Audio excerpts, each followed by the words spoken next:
So good to see so many people here today. This is wonderful. My name is Renee Buckland, and I am your worship partner this morning. The chalice is a symbol of our faith, and our chalice lighting marks the beginning of our worship service. I will light mine and share our reading, and then if you are online, I invite you to light yours if you have one. And if you like, you can use the chat to post the name of the street where the chalice was lit.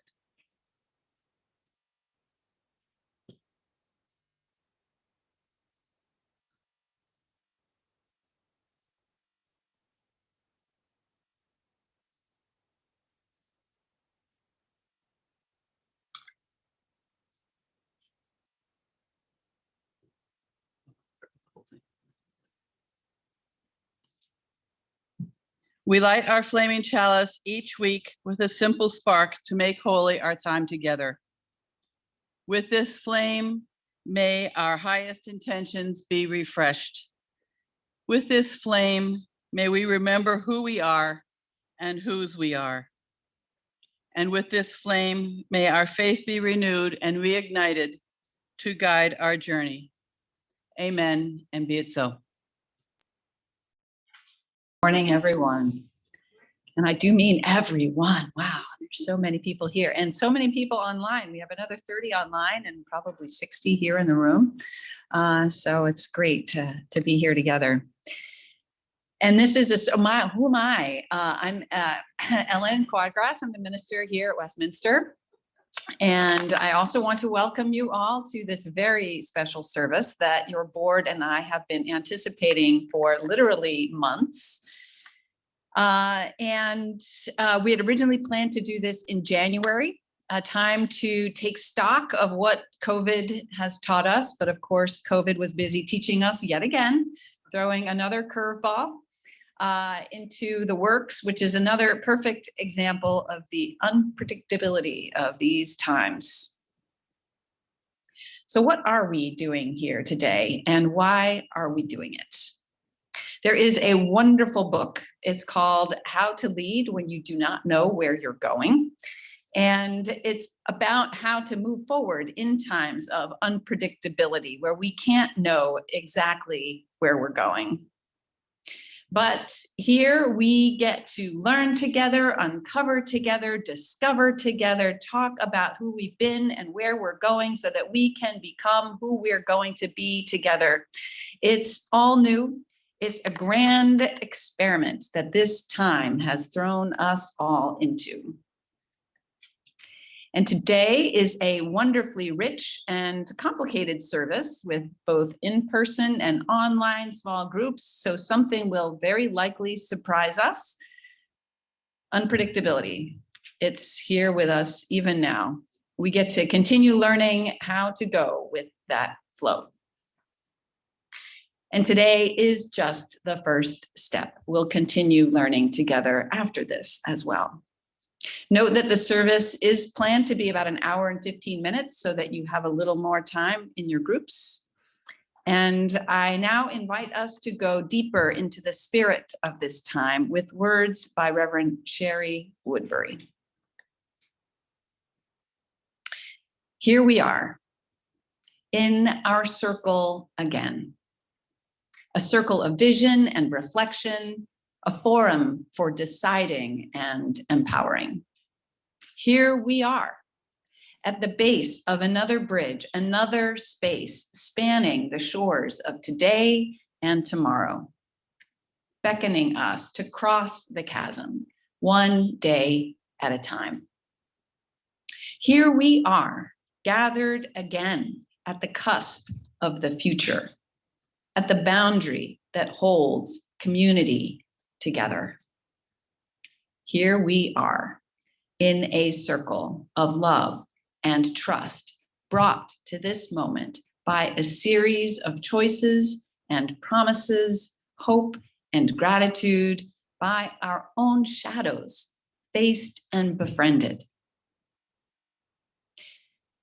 Somewhere out there, all we dream is possible. And somewhere in here, we are sowing the seeds. As we go forward, that we may not know exactly how we will get there, we know we will. Let us join in our opening hymn, Woyaya, please rise, in body or in spirit, and we will hum together in person and sing together if you're online.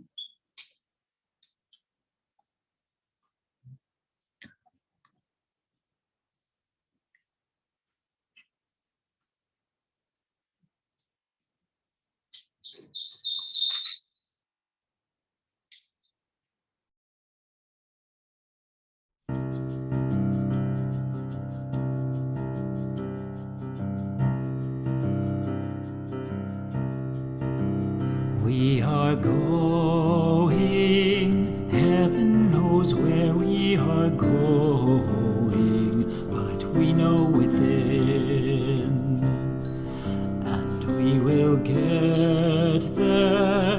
Heaven knows how we will get there, but we know we will. It will be hard, we know, and the road will be mighty and rough, but we'll get there. Heaven knows how we will get there, but we know we will. Oh yeah, yeah, oh yeah, yeah, oh yeah, yeah, oh yeah, yeah. We are going, heaven knows where we are going, but we know within, and we will get there. Heaven knows how we will get there, but we know we will. Oh yeah, yeah, oh yeah, yeah, oh yeah, yeah, oh yeah, yeah, oh yeah, yeah, oh yeah, yeah, oh yeah, yeah, oh yeah, yeah, yeah, oh yeah, yeah, oh yeah, yeah, oh yeah, yeah, oh yeah, yeah, oh yeah, yeah.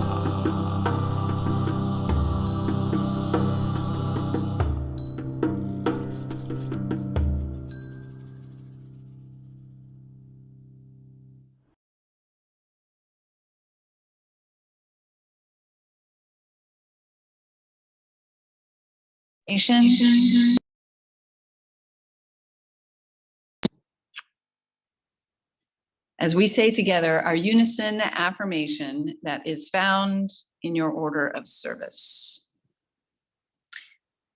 Love is the spirit of this church, and service our mission.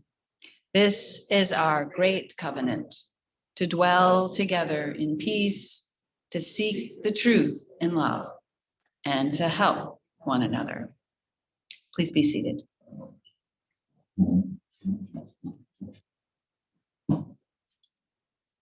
So I talked last week about how COVID may have weakened our connections, but we can be intentional about making them strong again.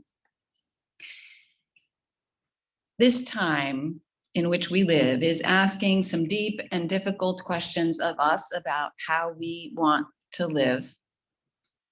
But as I say, we don't have to answer them all at once. We can just begin to answer, and we can do that with heart. We can do it tenderly. We can do it one day at a time. These questions about who we are, how we want to live, how we want to express that as a congregation of people. These are questions we get to walk with over time. These difficulties of our time, a wise friend of mine suggested that what is happening in our days, these different things are not unrelated. They're all coming from or contributing to the ways that humans get isolated and disconnected from each other. They're all coming from these patterns of control and domination and focus on self-interest. I'm thinking about the heartbreaking things that are happening in Ukraine that Putin is doing. I'm thinking about white supremacists and the attitude of intolerance we see popping up in too many places. I'm even thinking about climate change and how we humans have been dominating the planet rather than coexisting with it. And COVID, by accentuating that isolation, has made everything harder.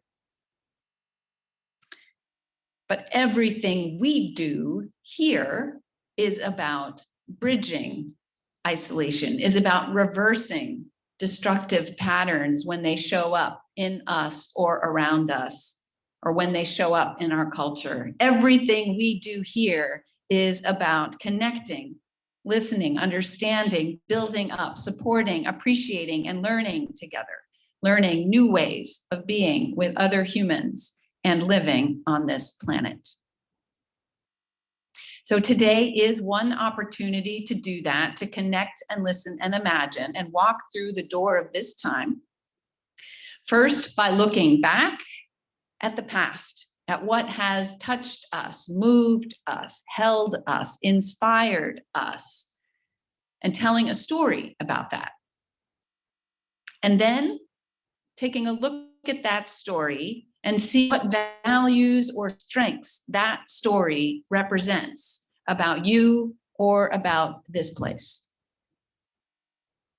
We do that so that we have an idea of what it is we want to take with us as we go through the door of the present into the future. What do we hold most dear? What do we want to recreate in new forms in the present and in the future? So in a moment, you're going to get to begin by writing down that story, fleshing it out, some moment that was important to you, some spiritual turning point connected with Westminster, if possible. First, you write the story, and then one or two strengths, one or two words that represents the value or strength. I'll give you an example. One person, as I tried these questions with a couple people in advance, one person shared a story about chairing a committee that helped that person learn how to be a better leader at work. And when I asked, okay, but what is important to you about that story? What matters to you? What touches you? This person told me that by being involved in Westminster in this way, I know that I matter. So the story was about the chairing of the committee, and the value and the strength was learning that this person knew they mattered.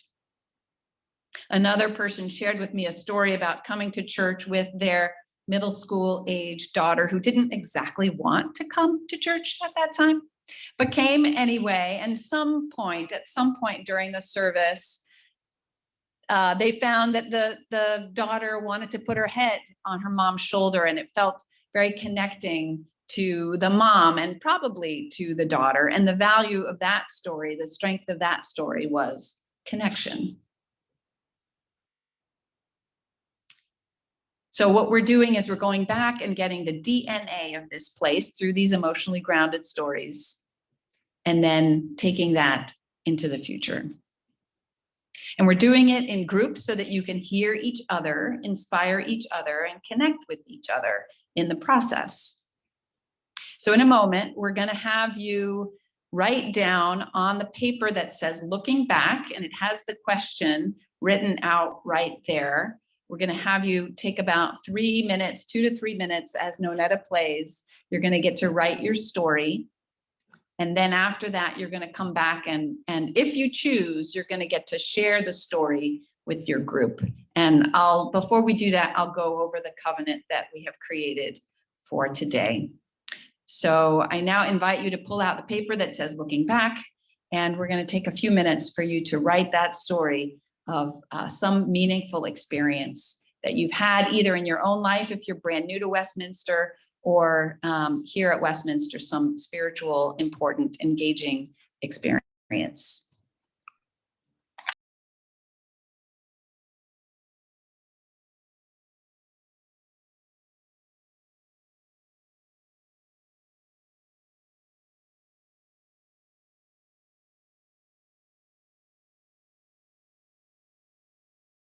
shared, or write down the strength that may now finally bubble up for the value. And then we'll do our looking forward piece of the service. Our March recipient of Share the Plate is the Women's Resource Center. The mission of the Women's Resource Center has always been the prevention of domestic violence and to provide support services to individuals in Newport and Bristol counties. The other half of the offering goes to support all the other good work of this community. You can donate using the link that is now being put in the chat. If you are here in person, we ask that you use your cell phone to click on the donate button on the Westminster website, or you can leave your offering in the plate or box on the table after service. The offering will now be given and received with gratitude.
For the second part of our time together, what is calling you? What is on the other side of the door of this transformational, pandemic, endemic, unpredictable time for you and for Westminster, remembering that Westminster is all of you? Who do you feel called to be or to become? How can your involvement at Westminster help you do or become that? What is essential about this place to help you do or become who you want to be? Imagine for a moment your future self looking back at you at this time and how you are choosing to live, how you chose to live. Imagine what you chose to do. Your future self is looking back at you and saying, yes, yes, that was good. That way of being, those things you chose to do, that was wonderful as a way of living in this time. Yeah, this is looking forward.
And now I invite you to share in your groups.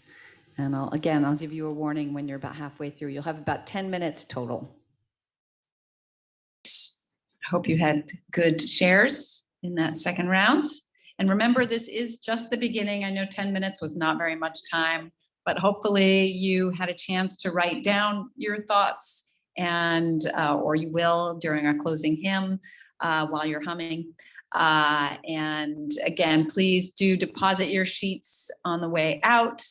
Your board and I will use those to help us collectively envision our next step and where we're going.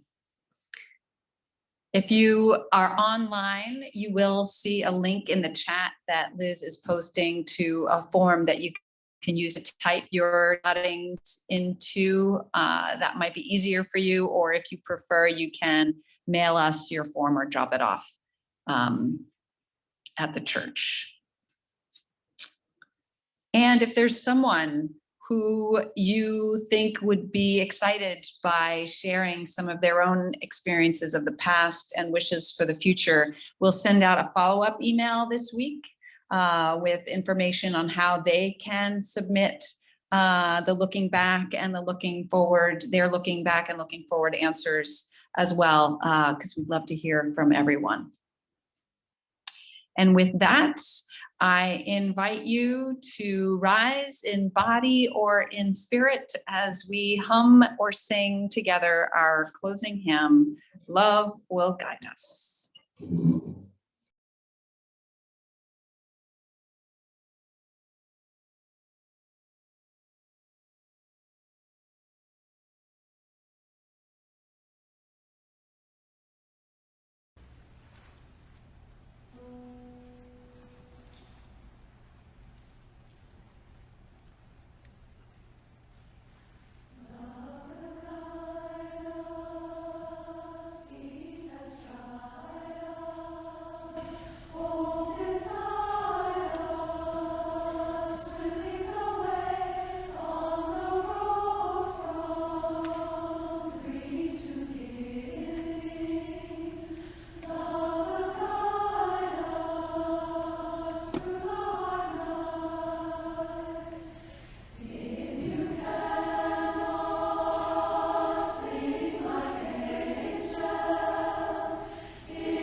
We have reflected, we have connected, we have made a beginning, we are learning together. There is great wisdom here, and there is always more wisdom to be found as we walk together. guided by love. Go in peace. Be well. Amen.